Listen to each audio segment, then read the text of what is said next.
দুটো পুরনো মোটা সোনার বালা, যেটা পরার পরে সেই মেয়েটির সাথে যে কি ভয়ানক ঘটনা ঘটেছিল, শুধুমাত্র মেয়েটির সাথে না, সেই পরিবারের উপরেই একটা অভিশাপ নেমে এসেছিল। এবং এই বালাকে কেন্দ্র করে বহু বছর আগেও অনেক ঘটনা ঘটে গিয়েছিল, যেটা শুনলে বন্ধুরা আপনারা সকলেই শিউরে উঠবেন। নমস্কার শ্রোতা বন্ধুরা, আত্মা ও ঈশ্বর চ্যানেলে আপনাদের সবাইকে স্বাগত। আশা করি আপনারা সকলেই ভালো আছেন, সুস্থ আছেন। আপনারা এইভাবেই আত্মা ও ঈশ্বরকে ভালোবাসা দিয়ে যাবেন। তাহলে চলুন শুরু করি আজকের এই মর্মান্তিক একটা সত্যি ঘটনা। যার সাথে এই ঘটনা বর্তমানে ঘটেছে, তার বোন আমাকে এই ঘটনাটা পাঠিয়েছে।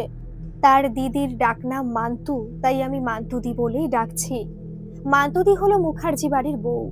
মান্তুদি বর্তমানে যাদবপুরের গড়ফা বলে একটা জায়গা আছে, সেখান থেকে একটু দূরে একটা ফ্ল্যাটে থাকে এবং তার সাথে তার বোন, যে আমাকে ঘটনাটা পাঠিয়েছে, সেও থাকে। সে যাদবপুর বিশ্ববিদ্যালয় থেকে এমএ কমপ্লিট করে বর্তমানে নেট সেট নিয়ে পড়াশোনা করছে। আর যেহেতু যাতায়াতের অনেক সমস্যা, তাদের বাড়ি মেদিনীপুরে, অনেকটা আসতে সময় লাগে, তার গ্রাজুয়েশন এমএ সব মেস বাড়িতে থেকেই সে কাটিয়েছে। কিন্তু যখন তার দিদি বিয়ে হয়ে এখানে এসেছে, তারপরে সে তার দিদির ফ্ল্যাটে উঠে গেছে। এই মান্তুদের শ্বশুরবাড়ি কিন্তু হুগলিতে। হুগলির জমিদার বাড়ি নামেই খ্যাত মান্তুদির শ্বশুর বাড়ি। কিন্তু বর্তমানে সেখানে কেউ থাকে না, শুধুমাত্র একটা বড় দোতলা বাড়ি, পিছনে পুকুর এবং অনেকটা জায়গা নিয়ে সেই বাড়িটা পরিত্যক্ত অবস্থায় পড়ে রয়েছে। এবং সেখানকার যারা ছোট ছোট ছেলে মেয়েরা পরবর্তীকালে বড় হয়েছে, বিয়ে করেছে, তারা কিন্তু অনেকে কলকাতায় থাকে, অনেকে কাজের সূত্রে ব্যাঙ্গালোর থাকে, মানে সবাই ছড়িয়ে ছিটিয়ে রয়েছে। কিন্তু বর্তমানে হুগলির ওই বাড়িতে কেউ থাকে না। সেটা কিন্তু বহু বছর হয়ে গেছে যে বাড়িটা খালি পড়ে রয়েছে। কিন্তু ইদানিং একটা বিয়ের নিমন্ত্রণ এসেছে। যেহেতু তাদের পূর্বপুরুষ ওই হুগলিতে থাকতো, তাই আত্মীয় স্বজন প্রচুর রয়েছে। এখন হয়তো পরিচয় সেভাবে হয় না, অনেকে হয়তো অনেকেই চেনে না, কিন্তু কিছু কিছু আত্মীয় স্বজন তো থাকে যারা এখনো যোগাযোগ রেখে চলেছে। তাদেরই একটা বিয়ের নিমন্ত্রণ আসে সবার বাড়িতে। আমি একটু জমিদার বাড়ির কথাটা বলে দিই। আমি অনেক আগে যাচ্ছি না, এর আগে তো অনেক পূর্বপুরুষ ছিল। আমি মোটামুটি এই যে মান্তুদি নাতবউ হিসাবেই ধরছি। অর্থাৎ মান্তুদির ঠাকুমা শাশুড়ি ছিল, তার 3 ছেলে, কোনো মেয়ে ছিল না, কিন্তু 3টেই ছেলে ছিল। বড় ছেলের বউকে নিয়ে এসেছিল প্রত্যন্ত একটা গ্রাম্য জায়গা থেকে, অনেক গরিব ঘরের মেয়ে। মেজো ছেলের বউকেও তিনিই পছন্দ করে নিয়ে এসেছিলেন, কিন্তু তার আর্থিক অবস্থা মোটামুটি ভালো ছিল। 2 ভাই কিন্তু ব্যবসা করত। কিন্তু মান্তুদির যে কাকা শ্বশুর, ছোট কাকা শ্বশুর, তিনি চাকরি করতেন এবং তিনি পছন্দ করে তার বউকে নিয়ে এসেছিলেন। এই মান্তুদি কিন্তু ওই হুগলির মেজো ছেলের একমাত্র বৌমা, কারণ তার একটাই ছেলে ছিল। আর বড় ছেলের 2 ছেলে মেয়ে ছিল, কিন্তু ছোটবেলাতেই তার যে মেয়ে, সে কিছু অসুস্থতার কারণে মারা যায়, তাই তার একটা ছেলেই রয়ে গিয়েছিল। আর ওই বাড়ির ছোট ছেলের একটা মাত্র মেয়ে ছিল। এই হচ্ছে ওই জমিদার বাড়ির কথা। এইবার আমি একটু বর্তমানে আসি, তারপরে আবার একটু অতীতে ফিরে যাব, না হলে আপনারা কেউই বুঝতে পারবেন না আসল ঘটনা কোথা থেকে শুরু হয়েছে। যাই হোক, বিয়েতে তো নিমন্ত্রণ পেলো, কিন্তু যাবে কি যাবে না ভাবছে। আরেকটা কথা মাঝখানে বলে রাখি, কিছু ঘটনা অতীতে ঘটে যাওয়ার কারণে ওই যে বড় ছেলের যে ছেলে একমাত্র, সে কিন্তু কারোর সঙ্গে তেমন যোগাযোগ রাখে না। সেটা পরে বলছি কেন রাখে না। কিন্তু ছোট কাকা শ্বশুরের মেয়ের সাথে কিন্তু ভালোই সম্পর্ক, তার বিয়ে হয়ে গেছে এবং তার 4 বছরের একটি ছেলেও রয়েছে। তার সঙ্গে কথা বলল, সে বলল যে সে বিয়েতে যাবে। যেখানে বিয়ের নিমন্ত্রণ আছে সেখানে তো থাকার জায়গা অবশ্যই আছে, কারণ তারা যেহেতু বিয়েতে যাবে তাই 3 দিন সেখানে থাকবে। সেই বাড়ির ছেলের বিয়ে বলে কথা, অর্থাৎ তাদের নিমন্ত্রণ করা হয়েছে বিয়ের আগের দিন থেকে। তাই তারা ভেবেছিল সেখানে বিয়ের দিন যাবে, তারপরে বৌভাতের পরের দিন ফিরে আসবে। কিন্তু এই যে 3-4 দিন কোথায় থাকবে তারা? নিশ্চয়ই সেখানে জায়গা আছে থাকার, কিন্তু তাদের একটু ইচ্ছা হচ্ছে, যেহেতু মান্তুদি আজও পর্যন্ত কখনো ওই হুগলির জমিদার বাড়িতে থাকেনি, যায়নি পর্যন্ত, যেহেতু বেশি দিন হয়নি তাদের বিয়ে হয়েছে, তাই সেখানে যায়নি, কিন্তু ফটোতে সেই সব ফটো দেখেছে। মান্তুদের হাজবেন্ড কিন্তু সেখানে থাকতো, এটা কিন্তু অনেক আগের ঘটনা নয় যে জমিদার বাড়িটা অনেক দিনের হয়ে গেছে, পরিত্যক্ত পুরো পড়ে রয়েছে, এমন কিন্তু নয়। তারা কিছু বছর আগেও সেখানে থাকতো। কারণ মান্তুদির হাজবেন্ড যখন উচ্চ মাধ্যমিক পাশ করে ইঞ্জিনিয়ারিং এ ভর্তি হবে, তখনই সে ওই হুগলি জমিদার বাড়ি ছেড়েছে। তার আগে কিন্তু সে সেখানেই ছিল। অর্থাৎ মান্তুদির খুব ইচ্ছা সে সেই জমিদার বাড়িতে যাবে। এদিকে তার কাকা শ্বশুরের মেয়েটাকেও সে বারবার করে বোঝাচ্ছে যে আমরা গিয়ে কিন্তু সেখানেই থাকবো, যেহেতু সেখান থেকে মাত্র আধ ঘন্টার পথ, তাই আমরা মোটামুটি সেখান থেকেই আর কি যাতায়াত করতে পারবো। এদিকে বড় ছেলের যে ছেলে বৌমা, তারা আদেও যাবে কিনা এরা কিন্তু কিছুই জানে না, ওখানে যাওয়ার পরে হয়তো দেখতে পারবে। যাই হোক, তারা বিয়ের দিনই রওনা হয়ে গেল এবং খুব ভোর ভোরেই রওনা হয়েছে, অন্তত ৯টা সাড়ে ৯টার মধ্যে যেন সেখানে পৌঁছতে পারে। মান্তুদার হাজবেন্ড ফোন করে জানিয়ে দিল যে তারা প্রায় ৫-৬ জন যাবে, যেহেতু মান্তুদির হাজবেন্ড এবং মান্তুদির যে বোন সেও তো যাবে বিয়ে বাড়িতে না। আর এদিকে মান্তুদির কাকা শ্বশুরের যে মেয়ে, তার জামাই এবং তাদের ৪ বছর ছোট বাচ্চাটা সেও যাবে, অর্থাৎ এই ৬ জন সেখানে যাবে। তাই আগে থেকে জানিয়ে দিয়েছে, ফোন নাম্বার তো আশেপাশে রয়েছে, একজনকে বলে দেওয়া হয়েছে যে ঘরদোর যেন পরিষ্কার করে রাখা হয়, অন্তত ৩টে রুম তো লাগবেই। যাই হোক বলে দিয়েছে, তাই তারা সকালে গিয়ে কিন্তু সেখানেই পৌঁছেছে। কোনো অসুবিধা নেই, কিচ্ছু নেই, সেখানে থেকেছে, খুব ভালো লাগছে। বিশেষ করে মান্তুদির এবং মান্তুদির যে বোন, তার তো খুব ভালো লাগছে, জমিদার বাড়ি বলে কথা, এত সুন্দর এত বড় বাড়ি তারা এর আগে কখনো দেখেনি, অর্থাৎ জমিদার বাড়ির কথা বলছি। কারণ নর্মাল দোতলা বাড়ির থেকে দেখবেন জমিদার বাড়িটা একটু অন্য ধরনের হয়, ঘর দৌড় এত সুন্দর করে নকশা করে তৈরি করা থাকে, আর তার প্রত্যেকটা ঘরে এত সুন্দর আসবাবপত্র কাঠের, আগেকার নিয়মে বানানো, দেখতেও ভারী সুন্দর লাগে। তাই মান্তুদির বোনের খুব ভালো লাগছে। আর এদিকে ভালো লাগছে মান্তুদির কাকা শ্বশুরের জামাইয়ের, সেও তো এর আগে কখনো দেখেনি এরকম ঘরদোর। কিন্তু সেখানে আসার পরে সেখানে একজন বৃদ্ধ কাকা ছিলেন, যিনি আর কি ঘরদোর পরিষ্কার করেছিলেন। তিনি এসে বললেন যে দাদাবাবু, আপনাদের এরকম বলা হয়নি, বড়দাদাবাবু কিন্তু আসছে, সেও কিন্তু ফোন করে আমাদের জানিয়েছিল যে তারা একটা ঘরে থাকবে, যেন একটা ঘর পরিষ্কার করে রাখা হয়।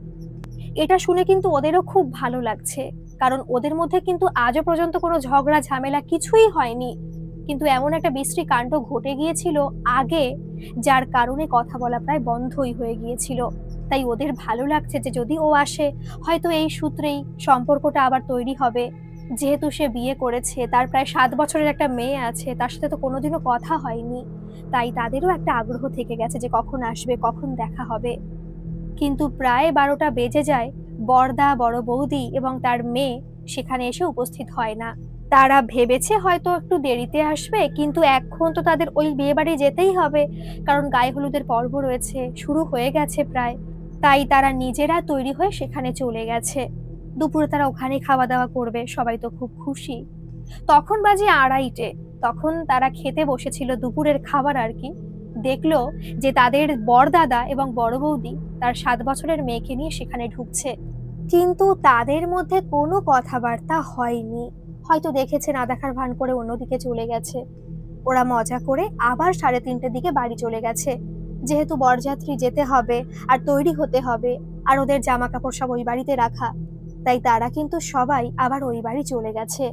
ওপরে যে ঘরগুলো ছিল সেখানেই মান্তুদিরা ছিল, আর যেহেতু শুনেছে যে উপরের ঘরগুলো ওরা নিয়েছে থাকবে বলে, তাই নিচের একটা ঘরে হয়তো ওরা বলে দিয়েছিল যে একটা ঘরে আমরা থাকবো। তারা দেখতে পেয়েছে যে ওরা এসেছে, কিন্তু ওরা এসে সোজা নিজের ঘরে ঢুকে গেছে, উপরে দেখা করতে আসেনি। এদেরও কেমন ইতস্ততা লাগছে, বুঝতে পারছেন তো যে এতদিন কথা বলেন, হঠাৎ করে কি করে কথা বলবে। আবার সবাই তৈরি হয়ে বিকেল বিকেল চলে গেছে ওই বাড়িতে বরযাত্রী। যাই হোক, ভালোভাবে বিয়েটা কাটিয়ে রাত্রের দিকে তারা ফিরে এসেছে। আস্তে আস্তে প্রায় ১টা মতো বেজে গেছে। সেই দিনটা কোনো মতে কাটলো। পরের দিন ওই বিয়ে বাড়ি থেকে তাদের বলা হয়েছিল যে এখানে কিন্তু খাওয়া দাওয়া করবে, সমস্ত কিছু এখানেই করতে হবে, এখানেই থাকবে। কিন্তু ওরা যেহেতু প্রথমবার এখানে এসেছে, অনেকেই এখানে প্রথমবার এসেছে, তাই ওদের ইচ্ছা যে বাড়িটাকে একটু ভালো করে ঘুরে ঘুরে দেখবে, আর এখানে কোথাও হোটেলে খেয়ে নেবে। ওই বাড়িতে আজকে আর যাবে না, আবার কালকে সকালে ওই বাড়িতে চলে যাবে। কিন্তু বড়দা আর বড় বৌদি তার মেয়েকে নিয়ে কিন্তু সকালে ওখানে চলে গেছে, ওদের আর এই বাড়িতে দেখতে পায়নি। সমস্ত কিছু ভালোভাবে দেখছে, ঘুরছে, আলমারিগুলো দেখছে। ওদের এত ভালো লাগছে, আগেকার দিনের আলমারি, এখনকার দিনে এসব দেখাই যায় না। উপরে প্রায় ৫খানার মতো ঘর, ৩টে ঘরে তারা ছিল, আর কোণার দিকের একটা ঘর তাদের বড় জেঠিমার। মাতুদের হাজবেন্ড তখন বলল যে ওই ঘরটা না বড় জেঠিমার ছিল, কিন্তু এখন বন্ধ করা রয়েছে, ওই ঘরে কেউ তেমন প্রবেশ করে না। এর পেছনে যে অনেক কাহিনী রয়েছে সেগুলো কিন্তু মান্তুদিকে কেউ জানায়নি। হয়তো মাতুদার হাজবেন্ড জানতো, কিন্তু কিছু জানায়নি, কি মনে করবে, পারিবারিক অনেক সমস্যার কথা সে আর জানাতে চায়নি আর কি, সেগুলো তো অনেক বছর হয়ে গেছে, ঘটে গেছে। আর এদিকে মান্তুদির যে কাকা শ্বশুরের জামাই, তাকেও হয়তো তার ওয়াইফ এগুলো কিছু জানায়নি। তখন একটু আগ্রহ লাগছে মান্তুদির যে ওই ঘরটা বন্ধ কেন, সমস্ত ঘরই তো মোটামুটি খোলা আছে, আমরা প্রবেশ করতে পারবো, এখানে তো তেমন কেউ থাকে না, দেখো না এই ঘরে যাওয়া যায় কিনা। ওরা গিয়ে দেখলো তালা দেওয়া রয়েছে। আর যে বৃদ্ধা কাকা সেও কিন্তু এসেছে, কারণ তাকে আসতে বলা হয়েছিল। তাকে জিজ্ঞেস করলে সে বলে এই ঘরের চাবি তার কাছে নয়, অর্থাৎ এই ঘরের চাবি তার ছেলে বৌমার কাছেই রয়েছে, আর তারা তো নিশ্চয়ই দেবে না। তখন তারা নিরাশ হয়ে অন্যদিকে গেল। একটা চিলেকোঠার ঘর, সেখানে অনেক জিনিস রাখা রয়েছে, সেখানে কিন্তু একটা আলমারি রাখা রয়েছে একটু ভাঙাচোরা, আরো অনেক জিনিস রাখা রয়েছে, অনেকটা বড় ঘর। তখন তারা বলা বলি করছে এই ঘরে তো আসবাবপত্র ছাড়া তেমন কিছুই নেই, কারণ সোনা গয়না প্রথমত থাকবে না, আর দ্বিতীয়ত কোনো দামি বস্তু এখানে থাকবে না, সবই তো যে যার মতো নিয়ে চলে গেছে, একটা ফাঁকা বাড়ি পড়ে রয়েছে, তাহলে এখানে তালা দেওয়ার মানেটা কি। এই নিয়ে ওরা একটু হাসাহাসি করছিল। তারা ওই ঘরের মধ্যে প্রবেশ করলো, এটা ওটা খুলে খুলে দেখছে, কিন্তু হঠাৎ করে আলমারির পুরো নিচের তাকে একটু ভেতরের দিকে একটা না বাক্স দেখতে পেয়েছে। বাক্সটা লাল কাপড়ে মোড়া ছিল। বের করলো, বাক্সের মতোই মনে হচ্ছে। যখন খুললো, পুরোনো দিনের দেখবেন কিছু বাক্স থাকে, সোনার বাক্স, যেখানে আর কি অনেক গয়না রাখা হতো। ওরা তো খুব এক্সাইটেড, নাড়িয়ে দেখলো কিছু ঝনঝন করছে, কিন্তু খুব বেশি নয়, হালকা। কিন্তু দেখছে সেই বাক্সটায় তালা দেওয়ার বদলে একটা তিনটে লাল সুতো, তিনটে গিঁট দিয়ে বাঁধা রয়েছে, যেটা কিন্তু টান দিলে হামেশাই খুলে যাবে। ওদের একটু অবাক লাগলো যে কিছুই না, শুধুমাত্র তিনটে সুতো দিয়ে বাঁধা। সেই সময় মান্তুদির হাজবেন্ড এবং তার যে ননদ রয়েছে সে বলে উঠেছে যে দেখো ওটা খুলো না, আসলে এটা নিয়ে অনেক ঝামেলা হয়ে গেছে, এর মধ্যে নিশ্চয়ই সেই বালাজোড়া রয়েছে, কারণ এই বালা নিয়েই মা দুই জেঠিমার মধ্যে অনেক অশান্তি শুরু হয়েছিল, আর তারপরে অনেক ঘটনা ঘটে গিয়েছিল, আমরা হয়তো বেশি কিছু জানি না, কারণ তখন বাড়িতে অনেক চাপা গুঞ্জন শুরু হয়েছিল, মা জেঠিমার অনেক শরীর খারাপ হয়েছিল শুধুমাত্র এই বালাটাকে কেন্দ্র করে। তখন না মান্তুদির একটু আগ্রহটা বেড়ে গেল যে বালাকে কেন্দ্র করে এরকম ঘটনা ঘটেছিল, এটা কেন হয়েছিল। তাও খুললো তারা একটু আগ্রহ সহকারে, সত্যি সত্যি দেখলো তার মধ্যে মোটা দুটো বড় বালা, আর সেটা সোনার, আগেকার দিনের সোনা। তখন মান্তুদি জিজ্ঞেস করলো একবার শিওর হওয়ার জন্য যে এটা কি সোনার। বলছে হ্যাঁ এটা সোনার। এটা তো অনেক ওয়েট, অনেকটা সোনা এখানে রয়েছে, তা সত্ত্বেও তোমরা এইভাবে রেখে দিয়েছো কেন, আর এটা কার, দুটো বালাটা কার ছিল। তখন মান্তুদির হাজবেন্ড বলছে বালাটা ঠাকুমার ছিল, তাই পরবর্তীকালে কে নেবে কেউ বুঝতে পারছিল না।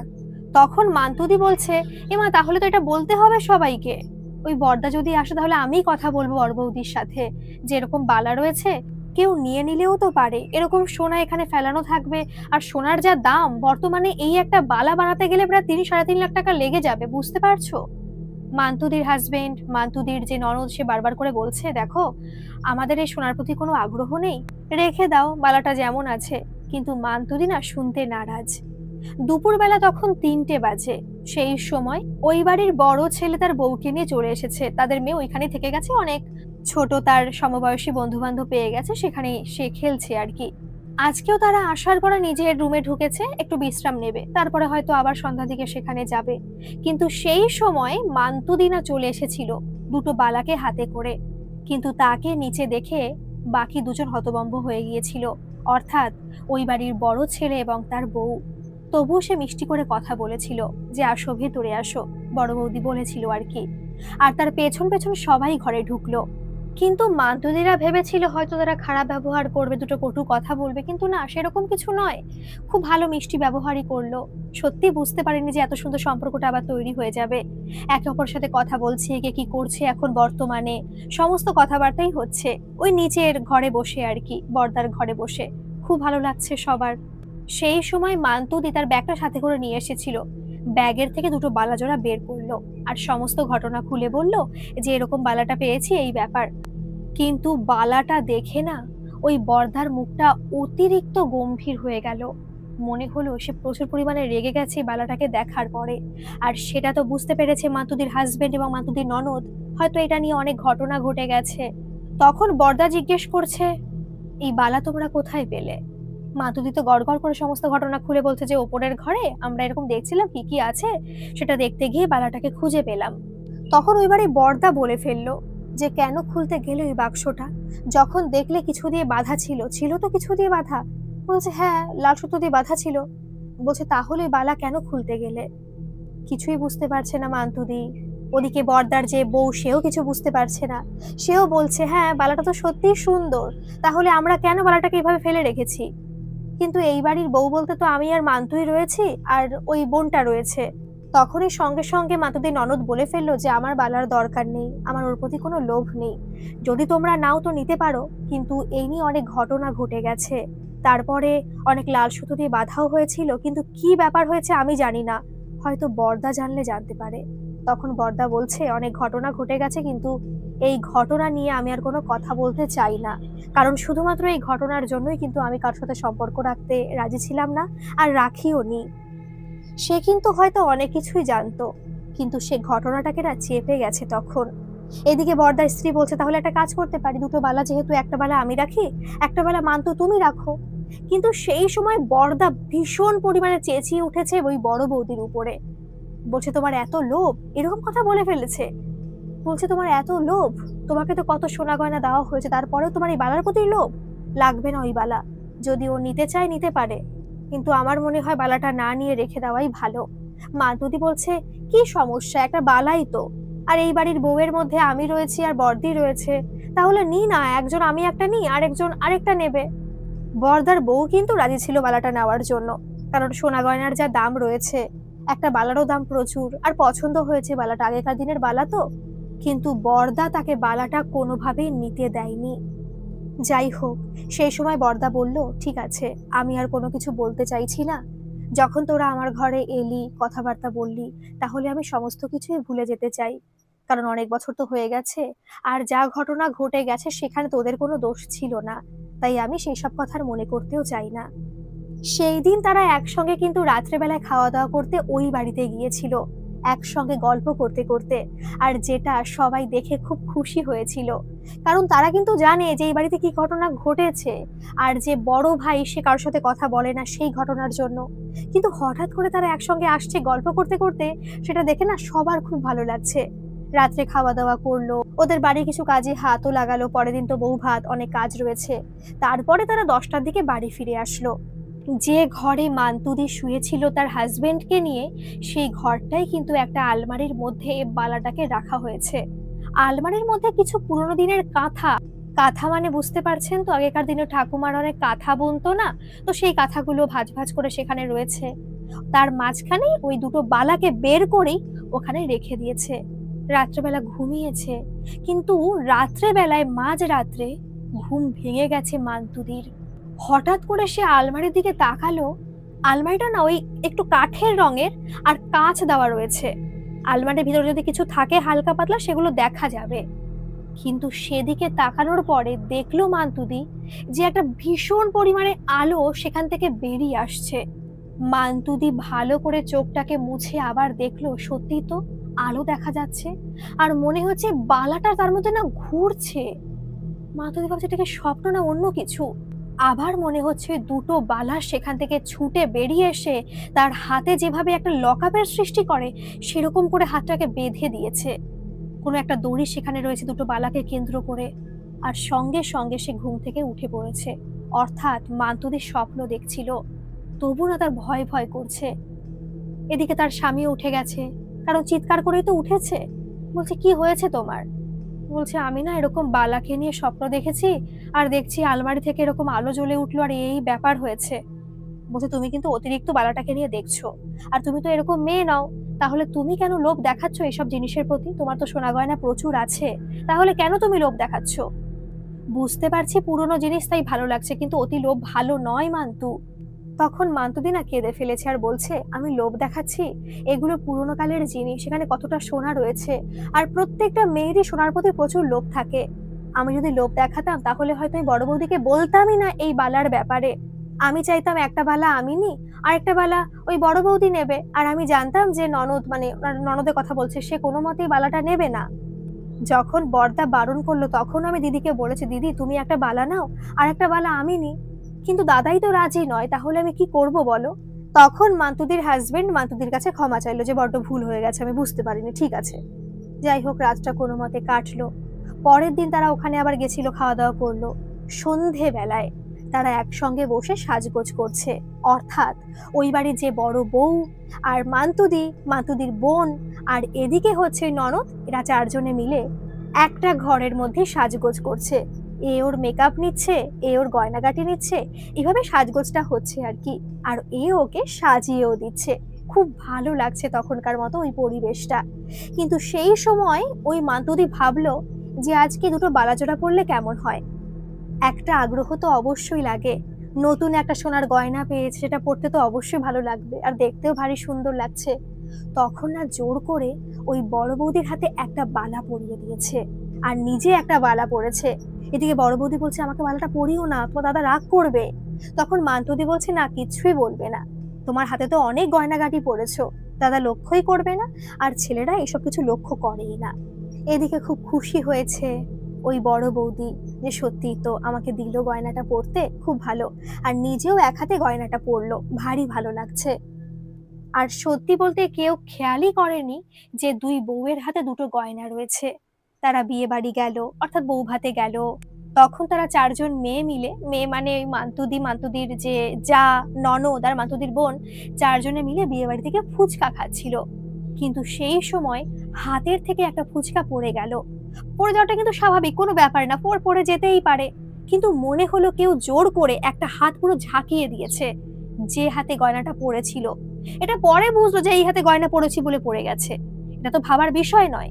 কিন্তু সে স্পষ্ট অনুভব করতে পেরেছে যে যে হাত দিয়ে আর কি খাচ্ছিল, সেই হাতটা ইচ্ছা করে মনে হলো কোনো একটা মন্ত্র বলে হাতটা ঝাঁকালো আর ফুচকাটা পড়ে গেল। কি হলো বুঝতে পারছে না, তবুও জিনিসটাকে ক্যাজুয়ালি নিয়েছে।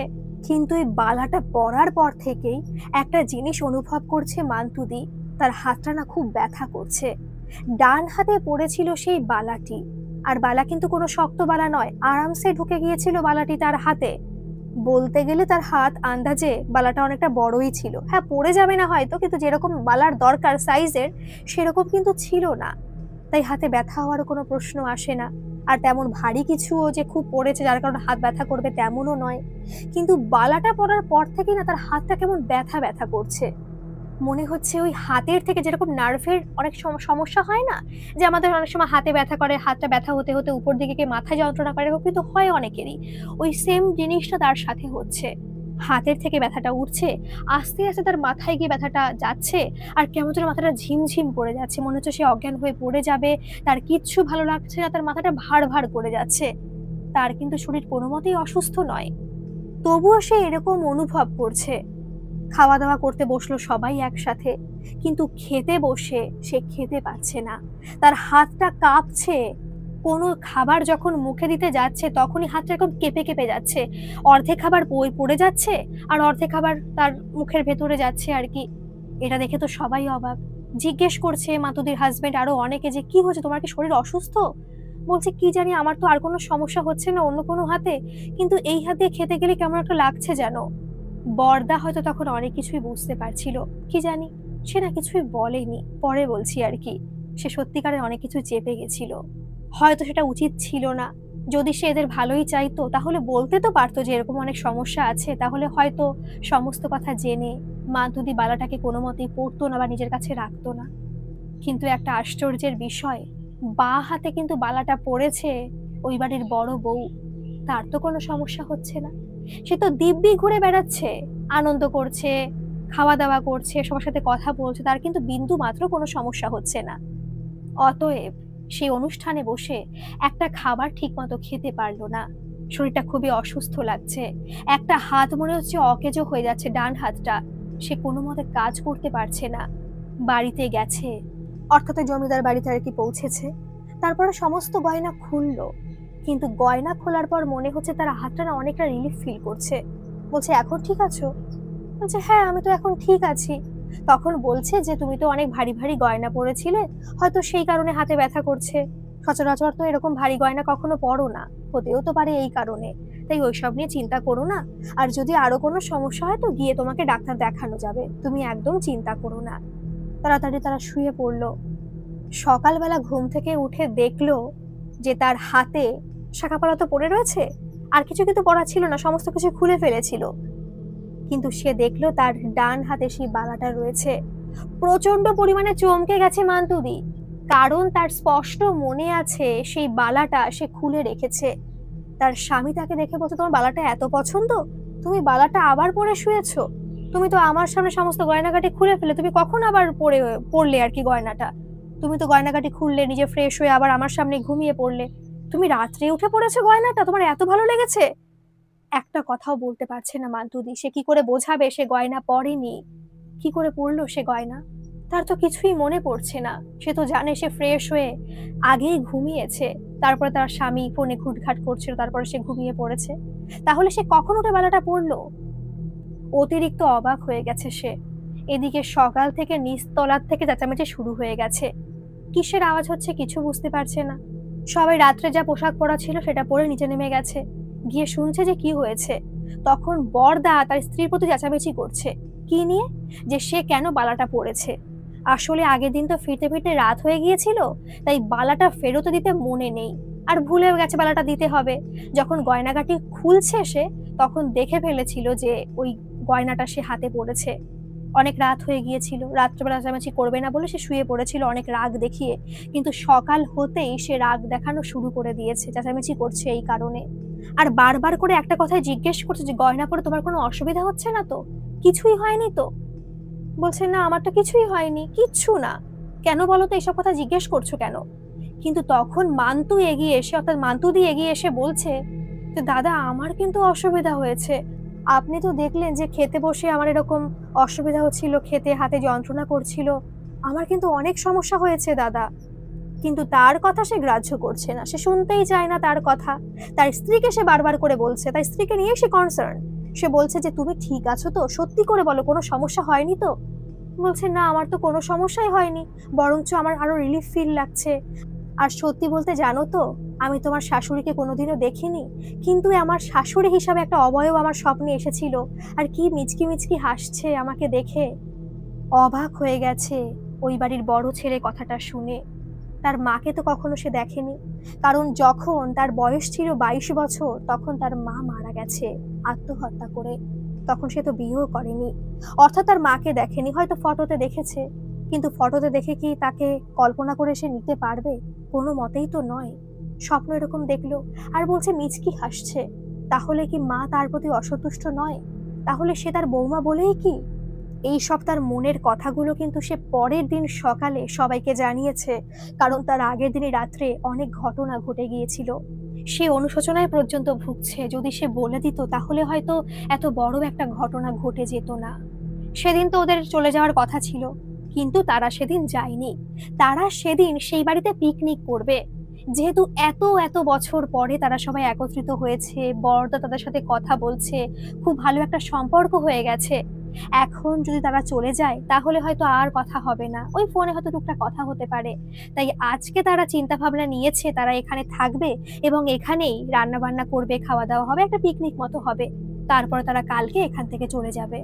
তারা আবার ফ্রেশ হয়ে সকালে ওই বাড়ি চলে গেছে, হালকা পাতলা কিছু খাবে, তারপরে দুপুরে রাত্রে তারা এইখানেই আর কি রান্না বান্না করে এইখানেই খাওয়া দাওয়া হবে। সকালে ওখান থেকে খাওয়া দাওয়া করে এসেছে। আসতে আসতে মান্তুদি জিজ্ঞেস করছে তার ভাসুরকে আর কি, দাদাকে জিজ্ঞেস করছে, দাদা তাহলে কিন্তু আপনি রাগ করলেন না, আপনি কিন্তু গয়নাটা ফেরত দিলেন না, তার মানে আপনি রাজি হয়ে গেছেন? বলছে হ্যাঁ হ্যাঁ ঠিক আছে, একটা গয়না তুমি রাখো, একটা গয়না ও রাখুক। হয়তো বুঝতে পেরেছিল তখন দাদা যে এই গয়নাটা তার স্ত্রী পড়েছে বলে তার মায়ের কোনো রাগ নেই, সেফ আছে আমার স্ত্রী, তাই হয়তো আর কোনো সমস্যা নেই ভেবেই সে গয়নাটা রাখতে পেরেছে, রাখতে রাজি হয়েছে। কিন্তু মান্তুদি নিজে বলছিল পরে যে সে সবার সাথে সকালবেলা কথা বলছে ঠিকই, কিন্তু তবু তার ভালো লাগছে না কোনো কিছুই। শরীরটা খুবই অসুস্থ লাগছে, আর শুধুমাত্র অসুস্থ লাগছে তার ওই ডান হাতটা। ডান হাতটায় তার ব্যথা লাগছে। আজকে সে চামচ দিয়ে বাঁ হাতে খেয়েছে, কারণ ডান হাত দিয়ে খাওয়ার ক্ষমতা তার নেই। রাত্রেবেলা অনেকটা ঠিক হয়ে গিয়েছিল যখন গয়নাগাটি খুলেছে, কিন্তু সকালে উঠে আবার তার ব্যথা করছিল। যাই হোক, সেই বাড়ি থেকে হালকা পাতলা কিছু খেয়ে এসে তারা বাড়ি এসেছে।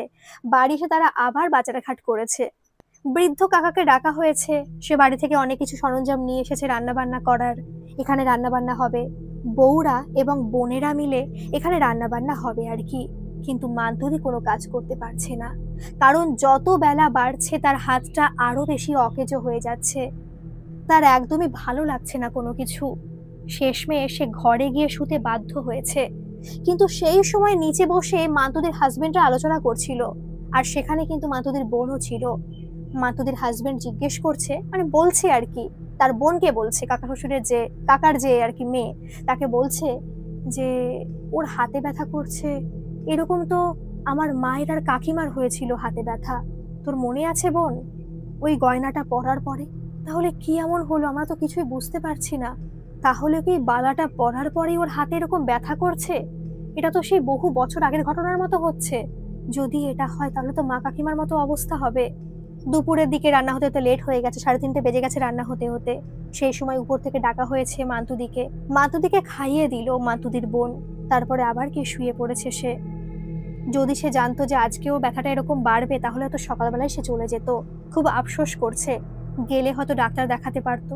আর এখানে কোথায় ডাক্তার, কি বৃত্তান্ত কিছুই তো সে জানে না। সেদিন রাত হয়ে গেছে, রাত্রে রুটি কিনে আনা হয়েছিল বাইরে থেকে, আর যা মাংস ছিল তাই দিয়ে আর কি তারা খাওয়া দাওয়া করেছে। রাত্রেবেলা একটু গল্প গুজব করে যে যার ঘরে চলে গেছে।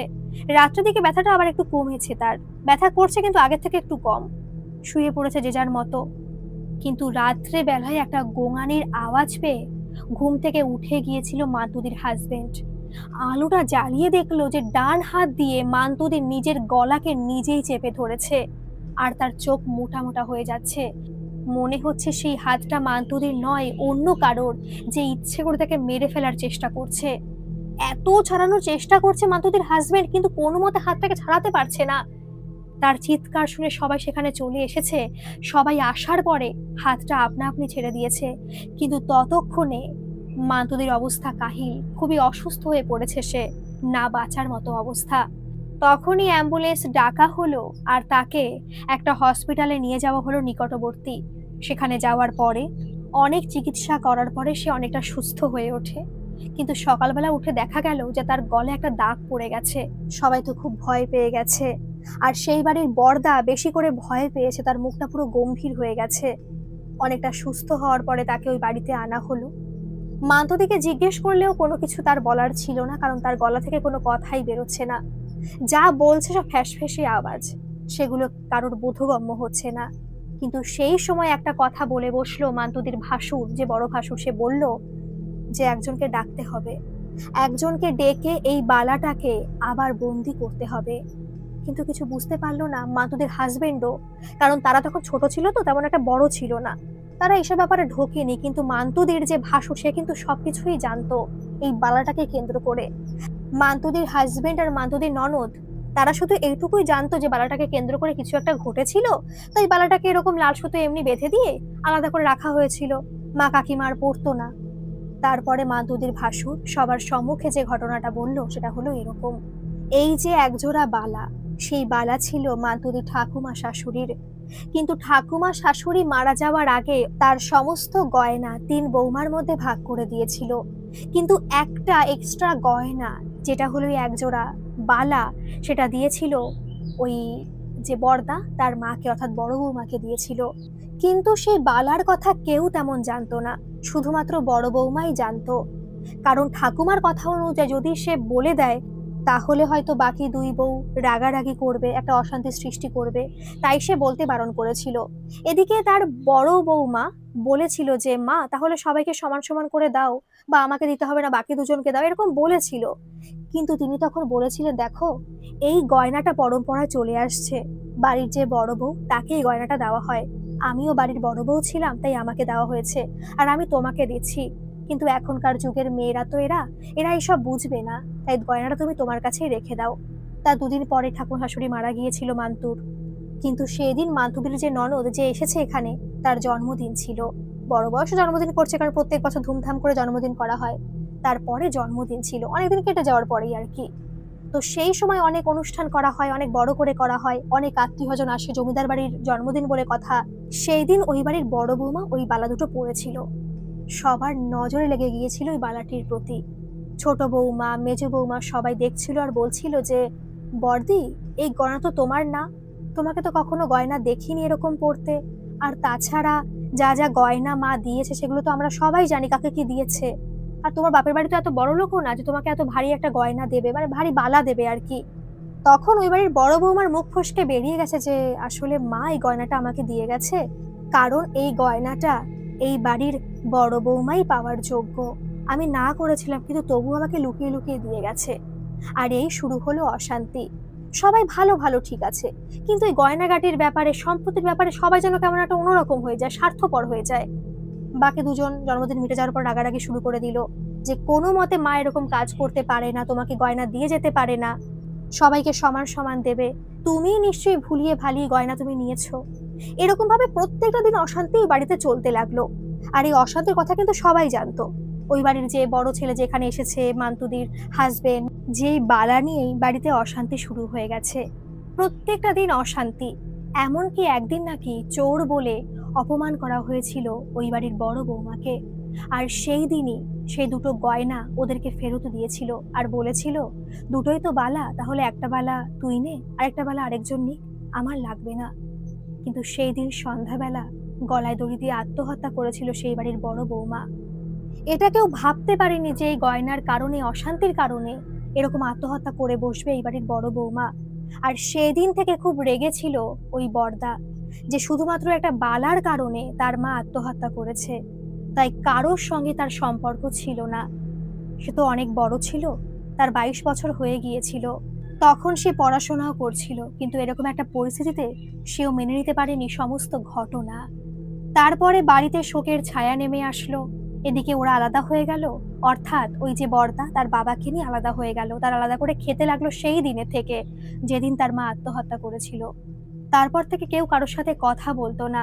এমনকি ওই বাড়ির যে বড় ছেলে ছিল সেও একটু অশান্তি করেছিল আর কি, কিন্তু অশান্তি করে কি করবে, সে কি তার স্ত্রীকে ফিরে পাবে? এইভাবে সমস্ত ঘটনা চললো। একটা বছর কেটে গেল। ওই বালা কিন্তু ওই বাড়ির ছোট বৌমার, মেজ বৌমার কাছেই রয়েছে। ওর কাছে একটা, এর কাছে একটা, এইভাবেই রয়েছে আর কি। কেউ না বালাটাকে আর পড়েনি, ভেবেছে বালা নিয়ে যখন এত অশান্তি, তো বালাটাকে আর পরবো না, রেখে দেবো ওইভাবে। কিন্তু একদিন তাদেরই এক কাছের আত্মীয়ের বিয়ে বেঁধেছিল, আর সেই দিন তারা গয়না পরতে গিয়ে ডিসাইড করলো, যেহেতু অনেক বছর কেটে গেছে, ওই গয়নাটা তারা পরবে। আর পরেও ছিল।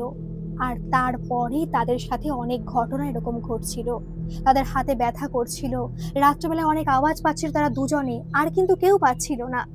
ধরুন তারা বসে রয়েছে আর সামনে থেকে আওয়াজ হচ্ছে, কি সব অদ্ভুত অদ্ভুত জিনিস দেখতে পাচ্ছে, তারা কাণ্ড করছে অনেক কিছু, কিন্তু পাশে আরো অনেকে বসে রয়েছে, তারা কিন্তু কিছু শুনতে পারছে না। তাদের অবস্থা প্রায় পাগল প্রায় হয়ে গিয়েছিল।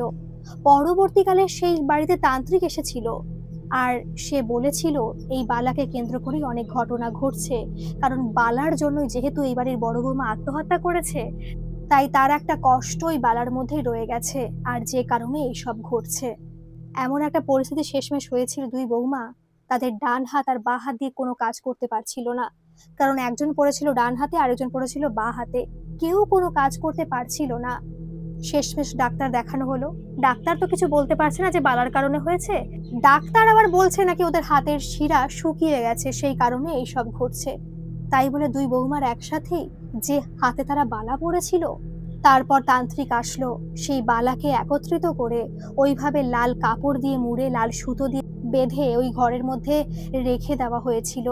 কিন্তু সত্যি বলতে তাদের দুই হাতে কিন্তু আর কখনো কাজ হয়নি। একজনের ডান হাত পুরো অকেজো হয়ে গেছিল, আর আরেকজনের বাঁ হাত কিন্তু পুরো অকেজো হয়ে গেছে। তারা ওই হাত দিয়ে আর কোনো কাজ করতে পারেনি।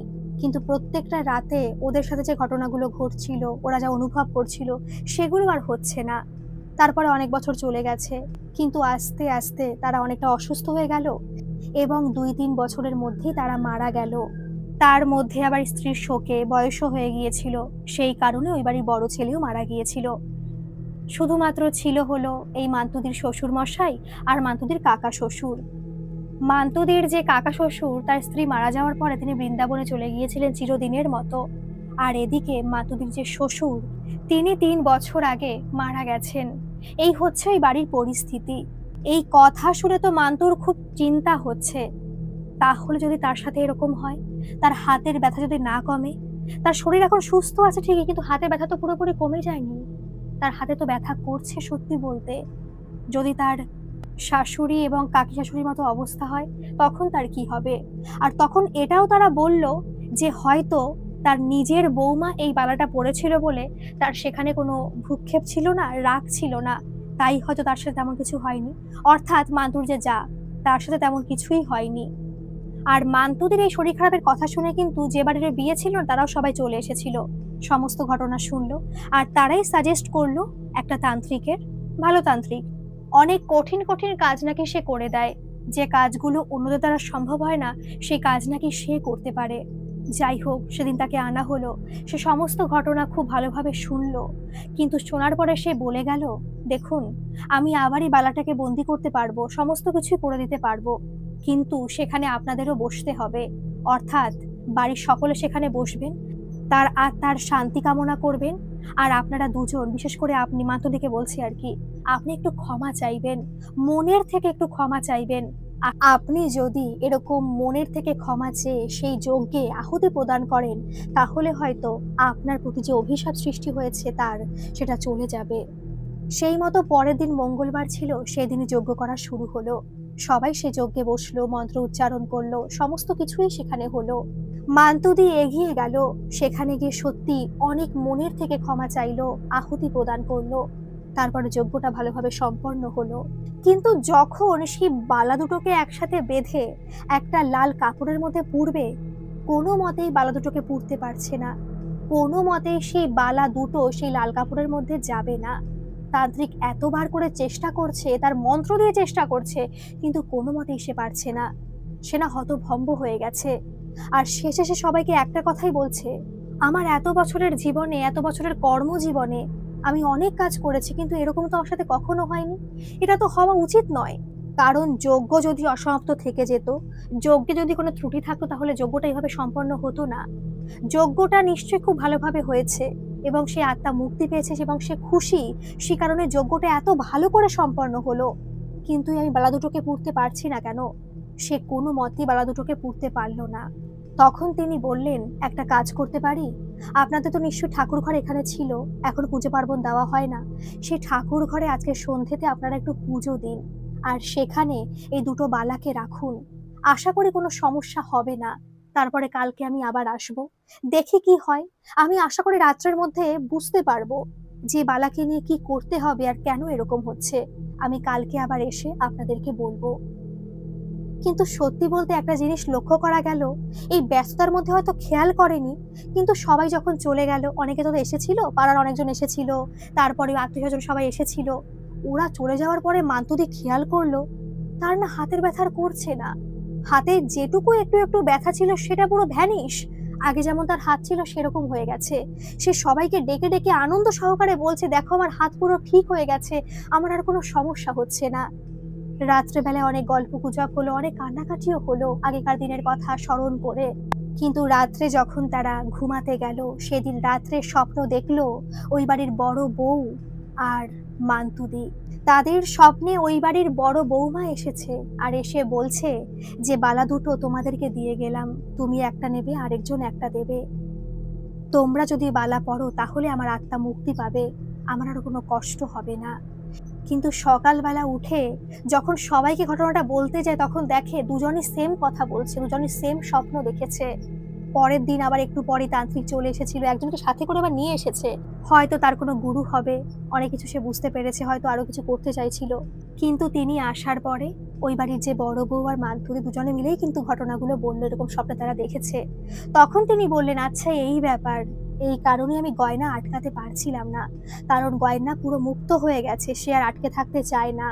তার উপরে যে অভিশাপটা ছিল, সেই অভিশাপটা পুরো কেটে গেছে, বালা দুটো এখন পুরো মুক্ত হয়ে গেছে। আপনারা বালা দুটো পড়তে পারেন, যদি পড়েন তাহলে হয়তো আরো ভালো হবে। তাই ওই বাড়ির বালাটা দুই বৌমা নিল এবং সেই দিনই তারা বিকেল বিকেল সেখান থেকে বেরিয়ে এসেছিল। এখন তারা খুব ভালো আছে, কোনো অনুষ্ঠান হলে বালাটা পরে, খুব ভালো লাগে তাদের। বড়দা বড় বৌদি তাদের মেয়েকে নিয়ে কলকাতাতে বেড়াতে আসে, তারাও সেখানে যায়। এখন তাদের মধ্যে একটা সুসম্পর্ক স্থাপন হয়ে গেছে, তারা অনেক ভালো আছে। তো এই ছিল বন্ধুরা আজকের এই ঘটনা। আপনাদের এই ঘটনাটি কেমন লাগলো অবশ্যই কিন্তু কমেন্ট করে জানাবেন। আর যদি আপনাদের সাথে বা আপনাদের পরিচিতদের সাথে এরকম কোনো ঘটনা ঘটে থাকে, আপনারা কিন্তু নির্দ্বিধায় আমাকে মেইল করে পাঠাতে পারেন। আমার মেইল আইডি ডেসক্রিপশন বক্সে দেওয়া থাকলেও আপনারা সেখানে গিয়ে প্লিজ আমাকে একটা মেইল করে জানাবেন। ভালো থাকবেন, সুস্থ থাকবেন। বন্ধুরা, আবারও আসবো এরকম কোনো সত্যি, ভৌতিক, শিক্ষণীয় ঘটনা নিয়ে।